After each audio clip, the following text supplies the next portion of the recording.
Hi guys, this is my day 241 of 365 live stream challenge, and today I want to answer this question, how I deal with my imposter syndrome.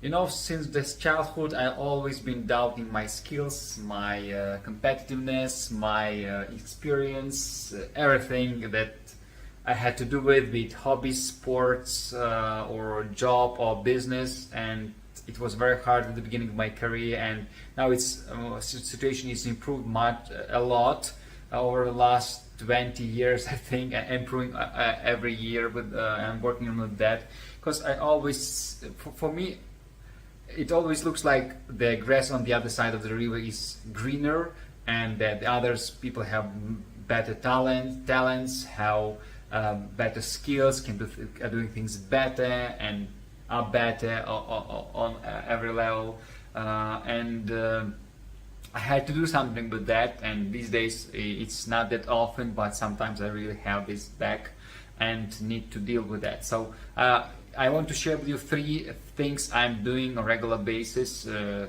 like for many years now, so I can improve and be more confident that I'm worth what I have, or I'm worth what I want to have, and thus not doubt my skills or experience that much. Like it's built in me, or inherited from some models of my parents or something like that. So thing number 1, hire a business coach and some psychologist, because these people help me a lot. They asking me proper questions, find the proper answers, find my proper answers to my questions. And one of the biggest things that these people help me realize is that you cannot be the best and you cannot be the worst in the world in whatever you're doing. There will always be something better than you and worse than you. But we on our places should do our best to constantly improve and compare ourselves to ourselves, right? To our future ourselves. So that's something I had to realize and stop comparing that much, and basically just focus on my previous version and my future version, compare them. That's number 1 thing. Number 2 thing I do when I have this, like a lot of these doubts or something new, especially, I would do a research of my competitors, and we'll see what they are doing, how they are doing. Sometimes it's like Instagram.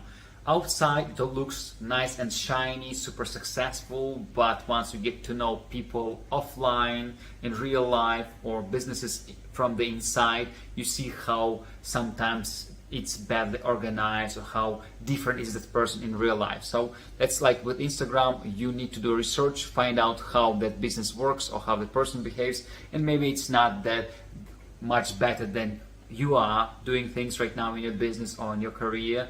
And usually that's in most cases we underestimate our talents and our processes, our skills and experience, and overestimate others that we are monitoring through some social networks. So just do research, learn that they are competitors, and that helps me a lot to understand, wow, they are bigger than us, but their pros are much weaker and our results are much better. That gives me confidence to raise our prices, rates, and etc. etc. That's number 2. The last thing I'm doing as well is basically to, don't know how to put this properly.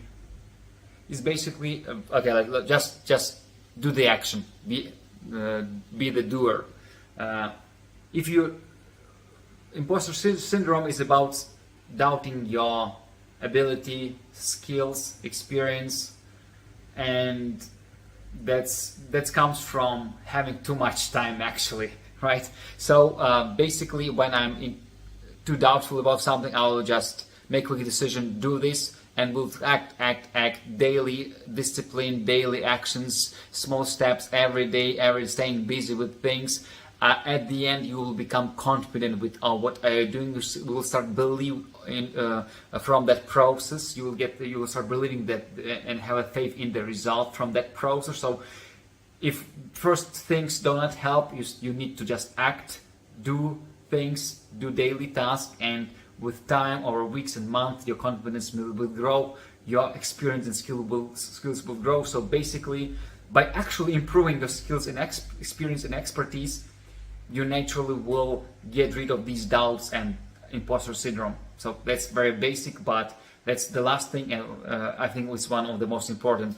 Still, business coach, psychologist, and researcher competitors, to learn from them and become better than them and become better than your previous version is very important as well. So I'm doing these 3 all the time. It helps a lot.